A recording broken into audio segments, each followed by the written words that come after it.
But we start at Tottenham. They went into the window wanting to strengthen up front.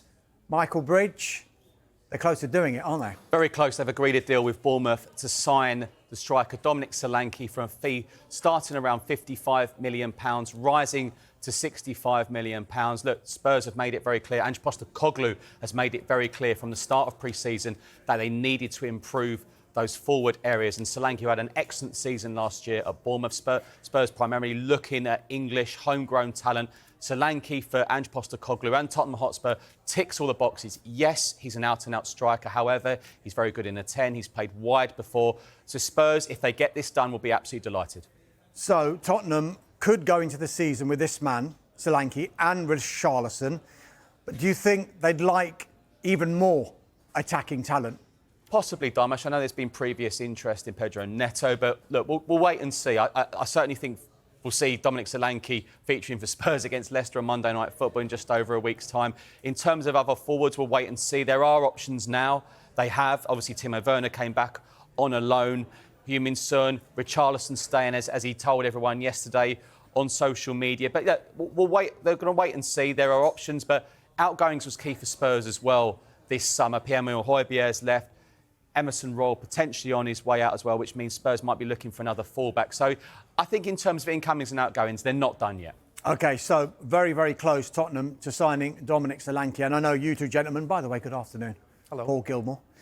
Good to see you. You both know when you go to news conferences, trying to get something out of a manager about transfers, and it's usually not the easiest thing to do.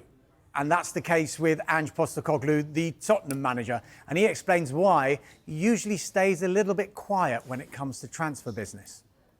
It's a bit like the treasurer, or what do you call me, the exchequer. If I speculate, stock markets could crash, mate, or in our world, Twitter or X, whatever, it could go into meltdown if I start speculating about things. So, look, it's fair to say we've still got some work to do in the transfer window, and hopefully, those kind of things, well, they will get resolved. It's a little bit difficult for me because I don't have a control over that to kind of be definitive about it. But like I said, I'm hopeful that over the next sort of few days there'll be some resolution, both ins and outs. Yeah, doesn't like giving too much away. I don't think many Premier League managers like doing that anyway. Let's go from Tottenham to Chelsea now, and yet another potential £50 million signing. Paul Gilmore, what can you tell us about this man's potential move from Wolves to Chelsea? Pedro Neto. Yeah, so a deal has been agreed between Chelsea and Wolves for £54 million. Work ongoing to finalise personal terms. Pedro Neto is London-bound for a medical. And this is quite an interesting one. It's an eye-catching one, of course. Neto is a creative player who offers so much in the final third, very versatile player. And over the years, at various times, has had interest in, from a number of different clubs in the Premier League alone. You think of Arsenal, Manchester City, Tottenham, but all at one stage looking at Neto and as a player who could possibly join them at some point. So Chelsea have got the deal agreed. He's on the way for a medical. I guess if you were looking at maybe one concern around Neto at the moment, Portugal international, of course, is just the number of games that he's played in recent seasons, the injuries he's had. 2 hamstring injuries last season. I think it was last season he made 20 Premier League appearances, of course 38 games, 20 appearances. The season before that, 18 Premier League appearances. The season before that, 13 Premier League appearances. And that goes back to the 2021 season when he made 32 appearances. So he's had those problems, 2 hamstring injuries, a knee problem, an ankle problem.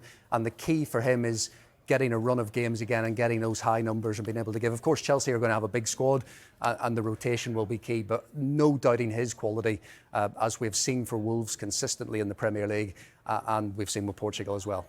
Yeah, it could be some coup this. So Pedro Neto on his way into Chelsea. We're still waiting for confirmation of a departure from Chelsea. What's the latest with Conor Gallagher? So Conor Gallagher, we know, has been in Spain. He's had a tour around the stadium. He's enjoying the Madrid sunshine, and I think Atletico Madrid have posted a photograph this afternoon on social media just showing him having a look around. I don't think that, not quite official confirmation of the deal, but this is really advanced. It'd be a major shock if this doesn't get done now ahead of that £34 million move. He completed his medical yesterday, and Conor Gallagher will be an Atletico Madrid player.